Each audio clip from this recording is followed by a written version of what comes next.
अस्सलाम वालेकुम दोस्तों। आज हमारे स्टूडियो में एक ख़ुसूसी मेहमान है। एसआर के सिलसिले में उन्होंने हमारे बहुत सारे वीडियोज़ देखे और कौम का जज़्बा रखते हुए दरअसल वो हैं केएसआरटीसी डिपार्टमेंट से, लेकिन अब वो कौम के लिए भी काम कर रहे हैं। तो आइए जनाब अब्दुल जब्बार साहब जो हमारे साथ हैं, उनके कुछ डाउट्स हैं, हम कोशिश करेंगे कि वो डाउट्स क्लियर करें ताकि इनके सवालों से आम जनता को भी फ़ायदा पहुँचे। तो जनाब जब्बार साहब मैं आपका इस्तकबाल करता हूँ हमारे स्टूडियो मोती बाग में। अस्सलाम वालेकुम हमारे बशीर एजाज साहब। वालेकुम अस्सलाम। आपका बहुत बहुत शुक्रिया जनाब अब्दुल जब्बार साहब, आप हमारे स्टूडियो में आए। जी ये कौम का दर्द लेकर के ऐसा प्रोसेस जो चल रहा है उसके बारे में लोगों के जो डाउट्स हैं, आपके भी कुछ डाउट्स हैं, उसको क्लियरिफाई करें ताकि लोगों को जो है ना इस बारे में मज़ीद मालूमात हो कि ये सारा प्रोसेस किस तरह से काम करता है। तो आप बताइए, अगर आपको कुछ डाउट है तो हम इंशाल्लाह उसकी कोशिश करेंगे उसको क्लियरिफाई करने की। जी लोगों को एसआईआर के बारे में से बहुत से मालूमात नहीं है। ये एसआईआर शुरू हो के तकरीबन एक 15 तारीख करीब आधा महीना का अरसा गुजर रहा है। लोग अभी फॉर्म नहीं फिलअप करे। लोगों को डाउट है कि कहाँ कहाँ गलतियाँ हैं क्या हैं, ये अभी तक इसको फॉर्म फिलअप नहीं करे। और तो लोग यार क्या है मालूम है लोगों को, और ये बात ये कर रहे हैं कि लोग फॉर्म भरना कैसा। बाज़ लोग हमारे दोस्त ये कह रहे हैं कि हम ऑनलाइन फॉर्म भरते बोल के बोल रहे हैं। अब ऑनलाइन फॉर्म भरने का इसमें मैं आपसे ये कहना चाहता हूँ, ऑनलाइन का क्या मसला है तो मुझे आप बताइए। जो हार्ड कॉपी देना है क्या ऑनलाइन से इससे बेहतर है कि हार्ड कॉपी देना है? मेरे को ज़रा इसका इसकी तशरीह कीजिए आप मेरे को। दरअसल ये है कि एसआर प्रोसेस जो होता है वो संविधान के आर्टिकल 324 के तहत होता है, जो कवाना अनिवार्य है, ज़रूरी है, हर 10 साल में कराना होता है। तो उसी सिलसिले में देश भर में एसआर चल रहा है। अब इस एसआर में क्या होता है कि जो वोटिंग लिस्ट होती है उसमें बहुत सारे 10 साल के अरसे में डुप्लीकेशन होते हैं, शिफ्टेड होते हैं, बाज़ जगह लोग दुनिया में नए रहते हैं, तो वो उसको प्यूरीफाई करना होता है। तो वो प्यूरीफाई करने के लिए ये प्रोसेस लागू किया गया है और ये संविधान इसकी इजाज़त देता है और इसका होल एंड सोल रिस्पॉन्सिबल होता है इलेक्शन कमीशन के, वो अपने हिसाब से इसको कराएँ।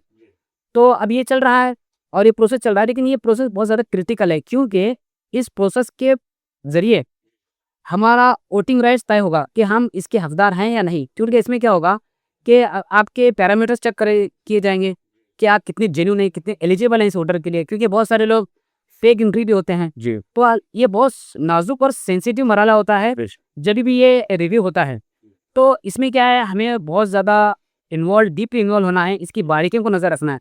तो अब आइए बताता हूँ मैं आपको कि ये जो एसआर का प्रोसेस जो चल रहा है वो इस तरह से है कि पिछले चंद माह पहले गुलबर्गा शहर में इलेक्ट्रॉनिक मैपिंग की गई, जो कि ये इस एसआर प्रोसेस का एक फर्स्ट स्टेप था, प्री स्टेज इसको कहा जाता है, जहाँ पर इलेक्ट्रॉनिक मैपिंग ये की गई कि भाई जिनकी इंफॉर्मेशन 2002 में है उनसे मैप किया जाए, अगर नहीं है तो एज ए प्रोजिनी गार्डियंस के या पेरेंट्स के इसके साथ हम जुड़ जाएं। जी तो ये फर्स्ट स्टेप था जो इलेक्ट्रॉनिक मैपिंग कहा गया। अब एसआर एक्सरसाइज जो चल रही है वो है इन्फॉर्मेशन फॉर्म फिलिंग।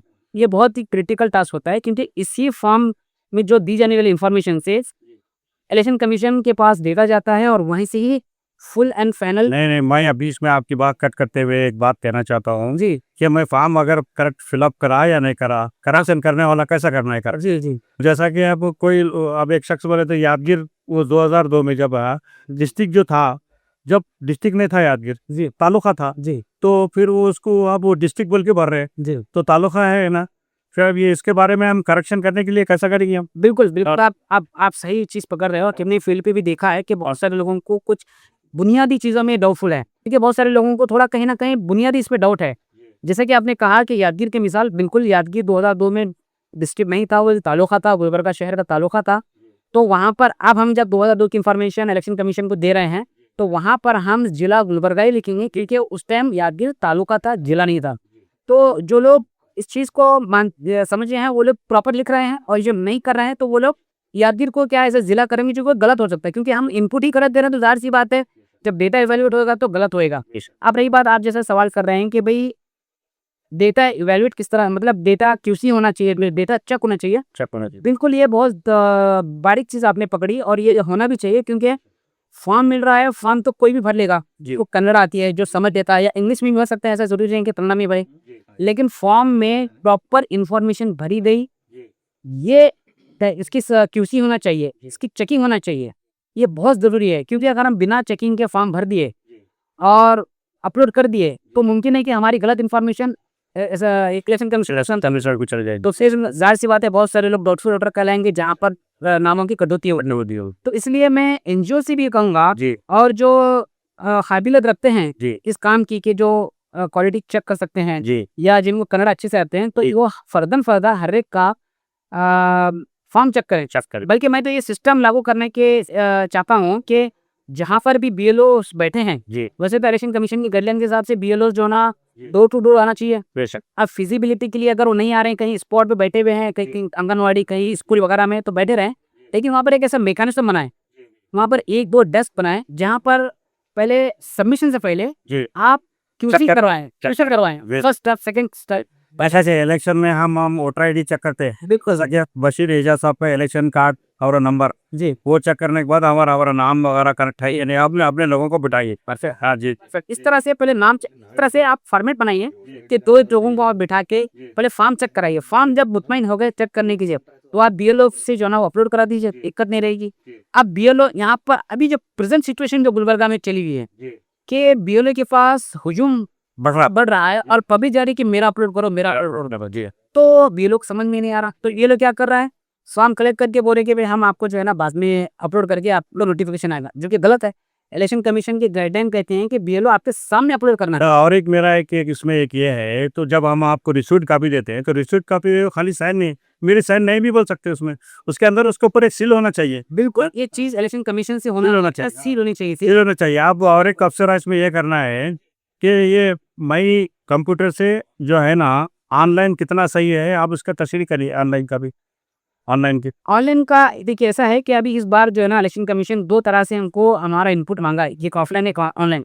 अभी हम जो बात की वो ऑफलाइन थी जो ब्यूरो के द्वारा हम लोग देना है। अब आइए बात करने की ऑनलाइन कितना फीजिबल है। ऑनलाइन आप घर बैठे कर सकते हैं ऑनलाइन में आपको बाहर जाने की जरूरत नहीं है ना लाइन में लगने की जरूरत है।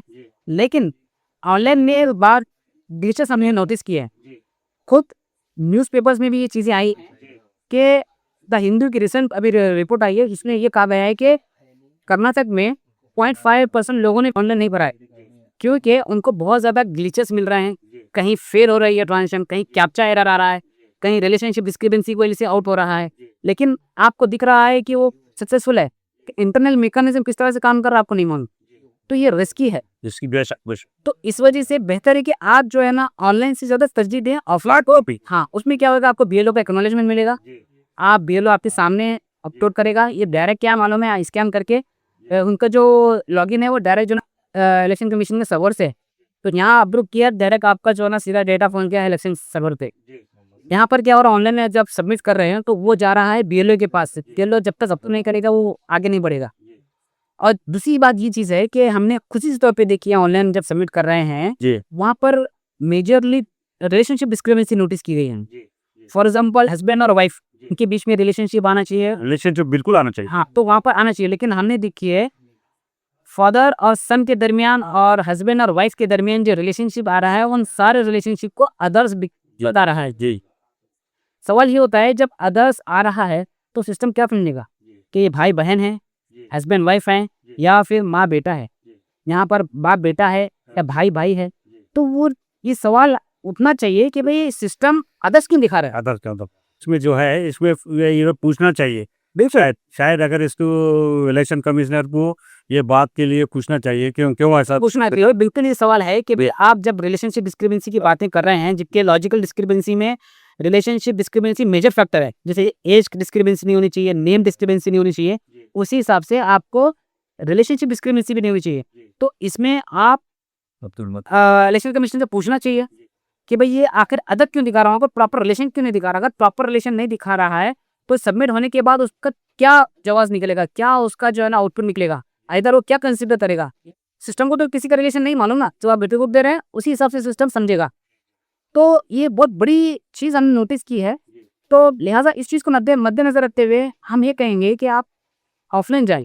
ऑफलाइन में क्या होगा आप खुद डिफाइन करोगे अपनी रिलेशनशिप को जैसा कि हम खुद भी अब इसको क्या है काड़ा में हमने इसमें काड़ा में हम थोड़ा सा कमज़ोर थे पहले हमारा लैंग्वेज हिंदी था तो जिसको जैसे कि गरीब लोग हैं गरीब इसको ये लोगों में अवेयरनेस लाना ये लोगों में जाके कोई एक आदमी को एक खास तौर से जैसा कि एरिया वाइज है एरिया वाइज 1-2 आदमी को रख के रख के वहाँ पे ये क्या फॉर्म भरे या नहीं भरे, डोर टू डोर जाके इंक्वायरी करना चाहिए। बिल्कुल मेरा ये कहना है। बिल्कुल, जो अभी पावर रखते हैं जैसे कि एमएलए एमपीज हैं या फिर कारपोरेटर्स हैं जो पावर रखते हैं जिनका सोशल इन्वॉल्वमेंट ज़्यादा होता है, ये उन लोगों की जिम्मेदारी है कि वो हर एरिया में इलेक्शन कमीशन ने कहा है कि बीएलओ के साथ बीएलए भी रहेगा। जी तो अभी कांग्रेस पार्टी ने 37,000 प्लस जो है ना बीएलए फील्ड पे उतारी है, जी लेकिन ये इतने मैं समझता नहीं कि काफ़ी रहेंगे कर्नाटका स्टेट में।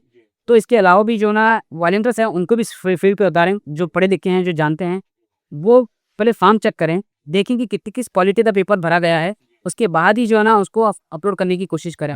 अगर आप ऑनलाइन भरना चाह रहे हैं, ऑनलाइन में भी देखें कि रिलेशनशिप वगैरह आपकी प्रॉपर दिखा रही है, तब आप जाएँ, वरना बेहतर है कि आप ऑफलाइन पढ़ें। हम ज़्यादातर रिकमेंड ये करेंगे कि ऑनलाइन वो लोग जाएँ जिनका कोई 2002 में रिकॉर्ड नहीं है, ना उनके पेरेंट्स के रिकॉर्ड है, क्योंकि ऑनलाइन में एक ऑप्शन है, उसको क्लिक करते हुए आप अपना सबमिशन सक्सेसफुल कर सकते हैं, जो कि वो ऑप्शन फॉर्म में नहीं है।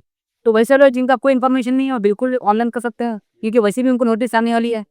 लेकिन जिनकी प्रॉपर नोट इन्फॉर्मेशन है, अगर उन्होंने ऑनलाइन भर दिया और रिलेशनशिप डिस्टर्बेंसी के लिए अगर अपील आ गई और उनके ऊपर जो है ना कुछ डाउटफुल आ गया, गैर ज़रूरी जो है ना आपके पढ़ना पड़ेगा, तो इसको रोकने के लिए हम रिकमेंड करेंगे कि आप ऑफलाइन भरें, वो बेटर रहेगा। जी जी जी जज़ाकल्लाह खैर, आपसे बहुत मालूमात हुए। जी, जी। बिल्कुल, हम ये चाहेंगे कि ये चीज़, ये अवेयरनेस जो है ना पूरे माहौल में बढ़े, बेशक ताकि लोग इलिटरेट वोटर बने बेशक और रूमर्स पे ना चले, क्योंकि हमने देखा बहुत सारे रूमर्स चले हैं, मनमाने लोग जो है ना अपने मन में जो है वो कर रहे हैं, ऐसा ना करें।